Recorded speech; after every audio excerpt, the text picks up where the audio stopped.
Sarjan Udara Suria Hirdawati Abdul Hamid membuktikan bahawa minat mendalam terhadap seni dan rasa cintakan ilmu boleh menjadi batu loncatan kepada kerjaya cemerlang dalam ketenteraan. Beliau juga bertugas sebagai pegawai tugas khas PTTK Psikologi di Seksyen Pengurusan Psikologi dan Kaunseling Tentera Udara Diraja Malaysia TUDM, menjadikan seni, disiplin ketenteraan dan ilmu akademik sebagai satu gabungan unik dalam kerjayanya. Mula menyertai TUDM pada 2008 sebagai artis budaya, Suria yang menyambung pengajian ijazah Sarjana Muda Psikologi pada tahun 2018 mengakui akademik dan minat terhadap seni yang sering membawanya bergerak ke harapan. Saya sangat dahagakan ilmu. Saya sangat cintakan ilmu.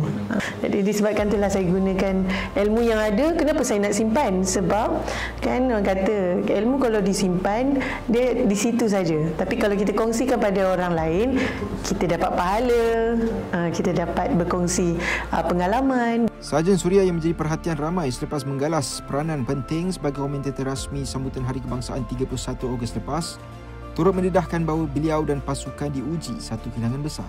Ya, 31 Ogos tu pagi sebelum bermulanya kita main fly pass yang untuk sebenar tu, saya baru saja kehilangan pegawai staf 2 saya disebabkan kanser otak.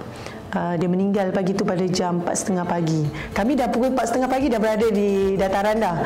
Jadi masa tu memang banyak inilah. Kapten Syed pun dengan dia baru nak kena betulkan skrip sebab kita ada tambahan-tambahan skrip yang lain kan. Dengan dia nak call orang untuk uruskan jenazah pegawai tersebut. Ya, Kapten Syed. Jadi dia memang masa tu memang orang kata sedih lah, sedih. Memang kita rasa sendiri kesedihan. Ialah pegawai saya sendiri. Sarjan Suria kini bersedia menjalani latihan khas selama 10 bulan untuk memegang jawatan pegawai psikologi sepenuhnya dan berhasrat untuk menyebarkan inspirasi kepada lebih ramai generasi muda agar berani mencabar diri dalam dunia ketenteraan. Jadi sebenarnya saya dulu pernah terfikir untuk berhenti dalam perkhidmatan sebab saya bercadang untuk mulakan bisnes di luar. Tapi macam mana saya rasa macam saya terlampau sayangkan uniform saya. Saya sayang uniform saya. Aktif berkongsi rutin dan aktivitinya di media sosial, Suria menyifatkan platform itu sebagai medium untuk mendidik masyarakat bahawa ketenteraan bukan sekadar peperangan tetapi merangkumi diplomasi, ketahanan mental dan bakat individu pelbagai bidang.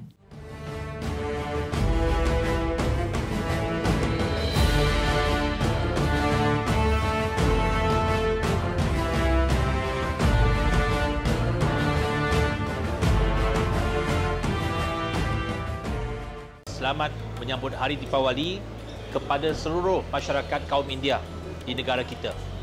Semoga Deepawali tahun ini akan membawa kebahagiaan kepada semua dan kita harap sebuah negara yang lebih maju, yang lebih baik demi kepentingan seluruh rakyat Malaysia.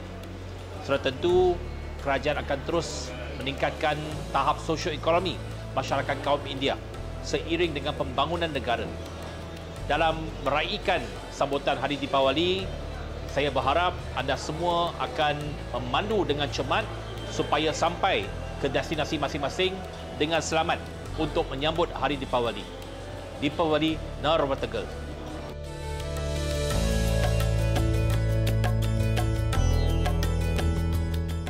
Jika anda menghadapi komplikasi penyakit seperti kebas tangan dan kaki, sesak nafas, cepat letih atau mata kabur, mungkin pengaliran darah anda tidak lancar, jangan risau, Tasli sedia membantu anda. Tasli Dungeon Plus membantu mengatasi komplikasi dan melancarkan pengedaran darah dengan lancar. Tasli Dungeon Plus dihasilkan secara moden dan berkualiti tinggi. Tasli sudah 20 tahun di Malaysia, masih ramai yang amalkan Tasli Dungeon Plus setiap hari. Tasli, teman kesihatan anda.